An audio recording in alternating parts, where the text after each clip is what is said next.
Magandang araw sa iyo na nakikinig ngayon.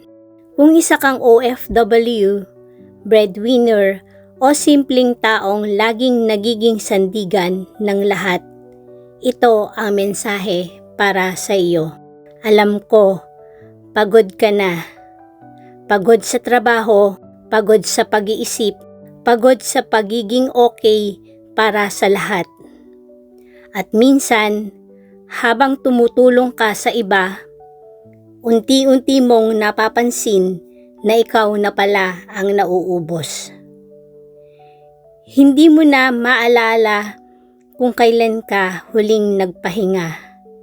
Hindi mo na maalaala kung kailan ka huling umiyak nang walang takot ma-judge. At minsan, kapag sinasabi mong pagod ka, sasabihin pa nila, di wag kang tumulong.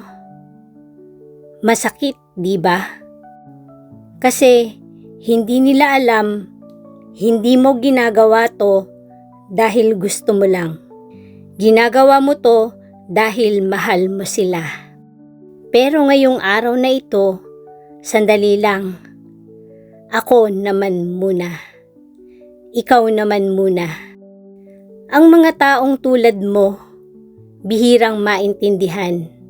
Hindi nila nakikita kung paano ka napupuyat, kung paano mo pinipigilan ang sarili mong bumili ng gusto mo para lang may maipadala. Hindi nila alam na minsan, bago mo pindutin ang send sa remittance, tinitingnan mo muna kung may matitira pa sa iyo. At kapag wala na, sasabihin mo na lang sa sarili mo, okay lang, basta sila masaya. Pero hindi palaging okay. Kasi habang binibigay mo lahat, may mga taong nasasanay na lang kumuha. At walang awang inuubos ka. Hindi dahil sa masama sila, pero dahil hindi nila nararamdaman ang bigat na pasan mo. At minsan, ikaw pa ang lalabas na masama kapag nagsabing, pagod na ako. Pero ngayong oras na ito, gusto kong sabihin sa iyo, hindi kasalanan ang mapagod.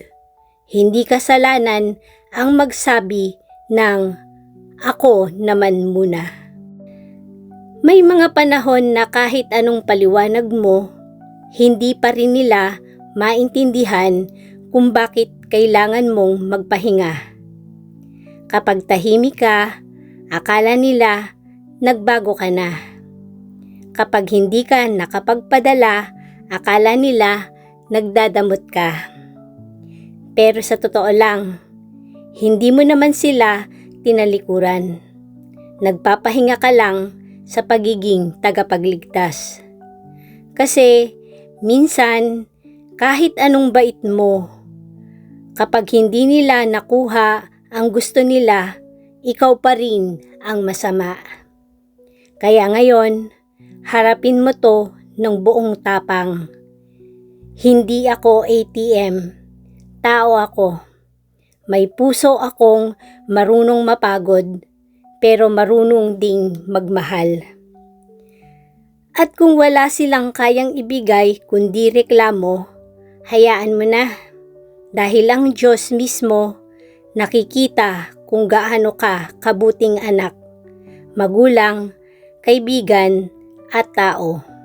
Isa sa pinakamalungkot na parte ng pagiging breadwinner o OFW ay yung unti-unti mong nakakalimutang alagaan ang sarili mo. Hindi mo na napapansin na pagod na pala ang katawan mo, na nangungulila na pala ang puso mo, at na napagod ka na sa pagiging malakas para sa lahat. Pero kaibigan, hindi mo kailangang maging martir. Hindi mo kailangang ubusin ang sarili mo para lang mapatunayan na mahal mo sila.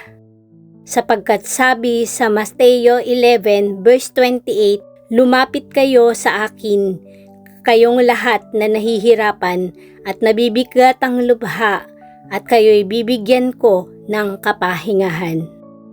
Kapahingahan, yan ang gusto ni Lord na ibigay sa iyo.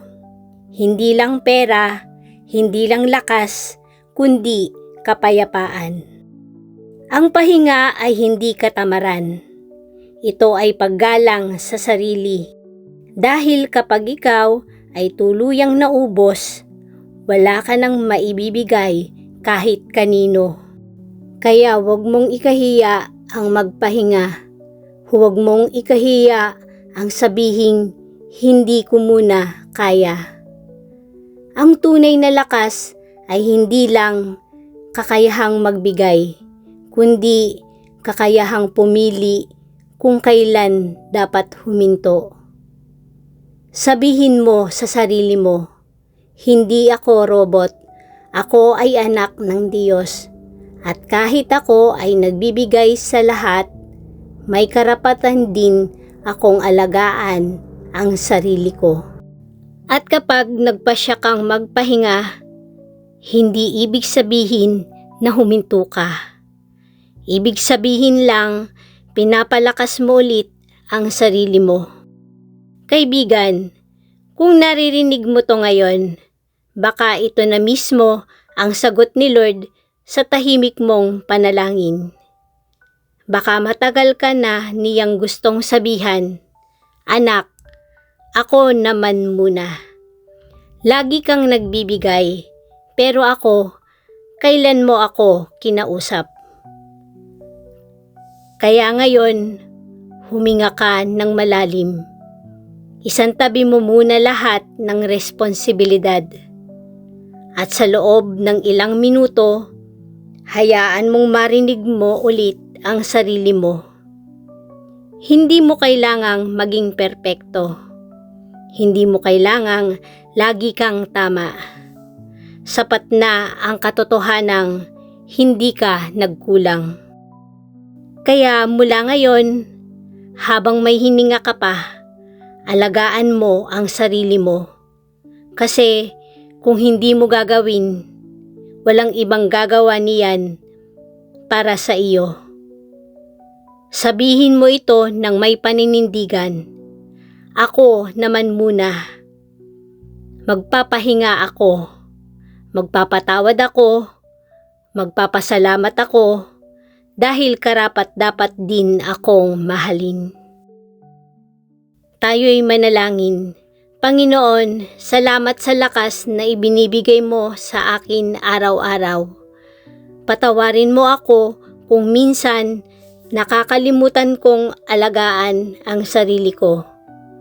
Turuan mo akong magbigay pa rin ng pagmamahal, pero sa tamang balanse. Turuan mo akong tumigil kapag pagod at lumapit sa iyo kapag wala na akong lakas. Salamat dahil kahit hindi nila ako naiintindihan, ikaw, Panginoon, lubos akong nauunawaan.